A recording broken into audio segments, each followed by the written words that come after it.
আমরা প্রবাসীরা প্রবাসে থাকলে অনায়াসে একটা গাড়ি কিনতে পারি, আর আমাদের বাংলাদেশে আসার পর গাড়ি কিনা তো দূরের কথা, একটা বাইকও কিনতে পারি না। এটা হচ্ছে আমাদের ব্যর্থ প্রবাসীদের অবস্থা। একটা বাইক কেনার আগে মানুষে হিসাব করে যে তেলের কি অবস্থা। আমাদের এখন বর্তমান তেলের যে দাম, বাসায় যে একটা জেনারেটর কিনা হয়েছিল, ওই জেনারেটর ভালোভাবে এখন আমরা তেলের জন্য ইউজ করতে পারি না, এমনটাই অবস্থা আছে। দেখতে পাচ্ছেন আমাদের রোডের কি অবস্থা।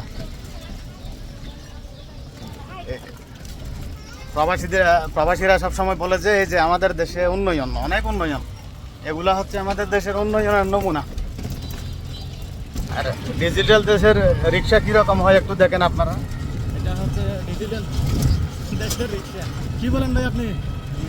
হ্যাঁ, আমরা তো ডিজিটাল।